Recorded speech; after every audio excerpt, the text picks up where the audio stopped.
So the lumbar plexus, so it is formed by the anterior rami of the first three and part of the fourth lumbar vertebra. So here you can see that is the first, second, third and the part of the fourth lumbar vertebra. So it should be forming the plexus called the lumbar plexus. So the plexus is situated in front of the transverse process of the lumbar vertebra behind the psoas major muscle. The main branches of there are, first, that is the iliohypogastric nerve. So this one, so it is supply to the muscle and the skin of the lower abdomen. Then second one, the ilioinguinal nerve. The next nerve, the ilioinguinal nerve. So it is supply upper and medial aspect of thigh and the inguinal region. Third one, that is the genitofemoral nerve. So genitofemoral nerve, that is also supplied to the muscle and skin of the lower abdomen, upper and medial aspect of thigh and the inguinal region. Then fourth one, that is the lateral cutaneous nerve of the thigh. So that should be made by the L2 and L3, and it is supplied to skin and the lateral aspect of thigh, including the part of anterior and the posterior surface. Then next one, that is the important and the large nerve, that is the femoral nerve. So the femoral nerve, it is made from the L2, L3 and L4, and it is passes behind the inguinal ligament and comes on the front of the thigh, and it is supply to the front of the thigh and the medial aspect of the leg and the foot. Then next one, that is the obturator nerve. So this one, obturator nerve. So it is also made by the L2, L3 and L4, but it is the small nerve and it is supply to the adductor muscle and skin of medial aspect of the thigh. And last one, that is the lumbosacral trunk. So this one, so it is made from the L4 and the part of the L5 or the fifth lumbar vertebra, and it makes the contribution to forming the sacral plexus. After then, let's see that is the sciatic nerve. So the sacral plexus, so here you can see that is the sacral plexus. So the sacral plexus formed by the anterior rami of lumbosacral trunk and the first, second and the third sacral nerve. So the lumbosacral trunk means L4, L5 and the sacral nerve means the S1, S2 and S3. So the lumbosacral trunk formed by the fifth and the part of the fourth lumbar nerve, and the sacral plexus is divided number of branches which supply to the muscle and skin of the pelvic floor, muscles around the hip joint and the pelvic organ. In addition to this, it provides the sciatic nerve, which consists of the fibers of L4, L5, S1, S2 and S3. So that is the sacral plexus. Then the division it gives, that is the several branches. So then these divide into the ventral and the dorsal division. So the ventral ramus, it should be gives the dorsal and the ventral division. So the ventral division, it shows the yellow color, and the dorsal division, it shows that is the green color. So the branches coming out from the ventral division, so it gives first branch, that is the nerve to the quadratus femoris. So here you can see that is the nerve to the quadratus femoris, which is arises from the L4, L5 and S1. Then the next nerve to the obturator internus. So this is the nerve to the obturator internus, that is coming out from L5, S1 and S2. Then the third one, that is the pudendal nerve. So this one, this is the pudendal nerve, which is comes out from S2, S3 and S4. Then next to it, that is the perforating cutaneous nerve. So this one, so that is coming out from the S3 and S4, and the important it is that is the tibial part of the sciatic nerve. So this large yellow color part, so that is coming out from L4, L5, L4, L5, S1, S2 and S3. And last one, that is the posterior cutaneous nerve of the thigh. So that is the posterior cutaneous nerve of the thigh. It is coming out from S1 and S2. So these are the branches which is coming out from the ventral division. After then, let's see, that is the nerves which are coming out from the dorsal division. So dorsal division, it gives the superior gluteal nerve. So this one, that is coming out from L4, L5 and S1. And second one, that is the inferior gluteal nerve. So which is comes out from L5, S1 and S2. And last and important, that is the large green color part. So it should be common peroneal part of the sciatic nerve. So in this way, the branches which are coming out from the dorsal division of the sacral plexus. So the sciatic nerve, here you can see the sciatic nerve, it is the thickest nerve in the body and it is the nerve of the posterior compartment of the thigh. It arises, the thickness of this nerve, that is near about 2 centimeter wide into that its origin. So here, then it arises in the pelvis from a ventral rami of L4, L5, S1, S2 and S3. It leaves the pelvis from a greater sciatic foramen. So here it should be present below to the piriformis and enter the gluteal region. So this one. So here it descends between the greater trochanter and the ischial tuberosity, means this one region, along the back of the thigh, a little above a popliteal fossa. So here, that is the popliteal fossa, the junction between the middle and the lower third of the thigh. It divides into that the tibial, this one, the long one, and the common peroneal nerve. So it gives, that is the two branches, the tibial and the common peroneal nerve. Then the distribution of the sciatic nerve. So first, that is the motor impulses. The motor branches from undivided trunk supply to all the muscles of the back of the thigh, which extend the hip and the flex the knee. Then the motor branches of the tibial nerve, so this one, supply to the muscles of the leg, which flex the leg, and the muscles of the foot, which plantar flex the foot. Then the sensory supply. So the sensory branches of the tibial nerve supply the skin of the back of the calf, medial and lateral side of the heel, and lateral border of the foot and whole of the sole. So here.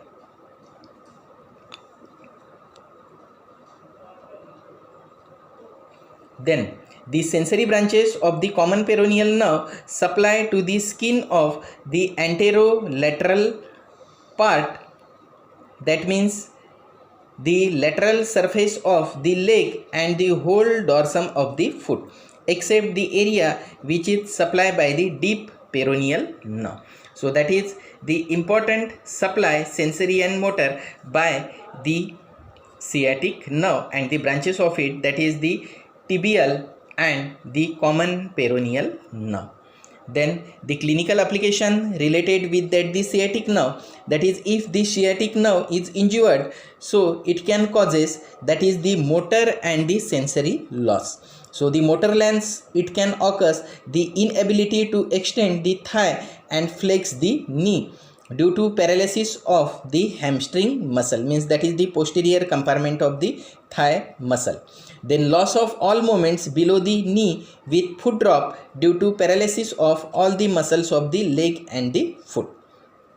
And motor loss lead to fail the foot and leads to difficulty in the walking, and patient walks with the high stepping gait. So that is the important motor loss. Then the sensory loss. The sensory loss on the back of the thigh and the whole of the leg and foot except the area innervated by the saphenous nerve due to involvement of the cutaneous nerve derived from the tibial and the common peroneal nerve. Then the next clinical point, which is very much common, that is the sciatica. So it is the term applied clinical condition characterized by the shooting pain felt along the course of the distribution of the sciatic nerve. Means the buttock, here the posterior part of the neck, posterior part of the thigh, lateral aspect of the leg, dorsum of the foot, and that should be occurs due to the compression of the nerve root. So that is the disease that is called the sciatica. So the femoral nerve, it is the nerve of anterior compartment of the thigh, and it arises within the psoas major muscle from the posterior division of L2, L3 and L4. So here you can see L2, L3 and L4. Ventral rami in the abdomen. So it descends through the psoas major muscle and emerges in lateral border to the between the psoas major and iliacus, and then enters into the thigh behind the inguinal ligament, lateral to that the femoral sheath. Then into that the femoral triangle, it splits into the anterior and the posterior division. So 2 cm distal to that the inguinal ligament, it forming and give the motor branches supply to the iliacus in the abdomen and all the muscles of the anterior compartment of the thigh. The cutaneous branches, it supply the large cutaneous area of the anterior and the medial compartment of the thigh. The medial side of the leg and the foot is also supplied by that the femoral nerve. Then it also gives the articular branches to the hip and the knee joint. So that is the femoral nerve. Then the clinical application related with that the femoral nerve, that is if the injury to that the femoral nerve it occurs, so it can give the motor and sensory loss. So the motor loss, it shows the flexion of the thigh, weak flexion of thigh due to the paralysis of iliacus and the sartorius muscle. And second one, inability to extend the knee due to the paralysis of the quadricep muscle. Then the sensory loss, it should be occurs over sensory loss over the anterior and medial aspect of thigh due to involvement of the intermediate and lateral cutaneous nerve of the thigh. Then the sensory loss on the medial side of the leg and foot up to the ball of the great toe due to involvement of the saphenous nerve. So that is the symptoms which is occurs injury to that the femoral nerve. Then next to it, that is the femoral nerve neuropathy. So in this neuropathy, it may be compromise the retroperitoneal tumor. So in this retroperitoneal tumor, generally that is the femoral nerve neuropathy may be occurs, or sometimes it may be happen due to the diabetes mellitus. So following characteristics it should be seen, that is the wasting and the weakness of quadricep leading to difficulty in the walking and pain and the paraesthesia on the anterior and the medial aspect of the thigh. According with the medial aspect of the leg and foot along the distribution of the saphenous nerve. So these are the symptoms that should be seen into that the femoral nerve neuropathy. So the tibial nerve. So here you can see that is the sciatic nerve, and in the upper part of the popliteal fossa, that the sciatic nerve it should be divided into that the tibial nerve and the common peroneal nerve. So the tibial nerve, it is the larger terminal branch of the sciatic nerve. It arises above the popliteal fossa and passes downwards through the middle popliteal fossa and posterior compartment of the leg, and then it enters the sole of foot by passing deep to the flexure retinaculum. So below to that the flexure retinaculum, it divides into the medial enters the side of the foot bypassing and lateral plantar nerve. So here that is the medial plantar nerve and the lateral plantar nerve. Its motor branches supply all the muscles of the posterior compartment of the leg and all the muscles of the sole throughout that the terminal branches. The medial and lateral plantar nerves. Its sensory branches throughout the medial and lateral plantar nerve supply to the whole skin of the sole of foot, toes, including the dorsal aspect of the last phalanges. So that is the tibial nerve. Then the clinical application related with that the tibial nerve. So if the tibial nerve may injured, so it can occur the motor and the sensory loss.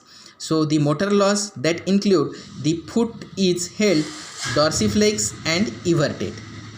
Then the loss of prominence of calf and the tendocalcaneus. Then the loss of plantar flexion of the foot and inability to stand on the toes. Then the sensory loss, so it causes the loss of sensation in the sole and the plantar aspect of the toes. So that is the effect of injury to that the tibial nerve. Then the second clinical application, that is the tarsal tunnel syndrome. So it occurs due to the compression of tibial nerve in the osseofibrous tunnel under the flexure retinaculum, means here on the lower side. It is clinically present as a pain and the paraesthesia in the sole of foot, which often becomes a worse at the night. So in this region. Then the Morton's metatarsal algia. So it is occurs due to that the plantar digital neuroma. So it occurs due to formation of the neuroma falling pressure on one of the plantar digital nerve. It is most commonly affect the plantar digital nerve running between the third and fourth. So here you can see that is the third and the fourth metatarsal heads of the third web space, and clinically it present as the intermittent pain on the plantar aspect of the forefoot, usually between the third and the fourth metatarsal bones. So these are the clinical points related with the tibial nerve. Then the common peroneal nerve. So you know the common peroneal nerve, it is the smaller terminal branch of the sciatic nerve. In the upper part of the popliteal fossa, that the sciatic nerve, it is divided into that the two branches, that is the tibial nerve and the common peroneal nerve. So it arises in the lower lower third of the thigh, just above to that the popliteal fossa. It passes into that the popliteal fossa along the lateral boundary just beneath the edge of the bicep tendon. Then it runs over the plantaris and lateral head of the gastrocnemius and then it run over the fibular attachment of the soleus and wind around the lateral aspect of the neck of the fibula. So here you can see. Then it reaches deep to that the peroneus longus, where it divides into the terminal branches, that is the superficial and the deep peroneal nerve. Then the motor branches of the deep peroneal nerve supply to the muscles of anterior compartment of the leg, including extensor digitorum brevis on the dorsum of the foot. And the motor branches of the superficial peroneal nerve, it is supplied to the muscles of lateral compartment of the leg. Then the sensory branches of the deep peroneal nerve supply to the skin and the cleft between the great and the second toe. So here. And the sensory branches of the deep peroneal nerve that is supply to the skin of cleft between the great and the second toes. So then the sensory branches of the superficial peroneal nerve supply most of the skin on the dorsum of foot. So that is the common peroneal nerve. So here in this diagram you can see that is the common peroneal nerve. So here it should be divided into the superficial peroneal nerve and the deep peroneal nerve, which supply to that the different muscles of the leg and the foot. This one. After then let's see that is the clinical application related with that the common peroneal nerve. So first, effect of injury to that the common peroneal nerve. So common peroneal nerve, it is extremely injured as a winds around the posterolateral aspect of the neck of the fibula, and it should be shows that is the feature. First, that is the motor loss. So the motor loss, it shows the foot drop due to paralysis of the muscles of the anterior compartment of the leg. Then the loss of extension of the toe and the loss of eversion of foot due to paralysis of peroneus longus and the peroneus brevis. Then the sensory loss, it occur the involvement of the cutaneous branches on the anterolateral aspect of the leg and whole of the dorsum of foot, except the area supplied by the saphenous and the sural nerve. So these are the clinical points related with the injury to that the common peroneal nerve.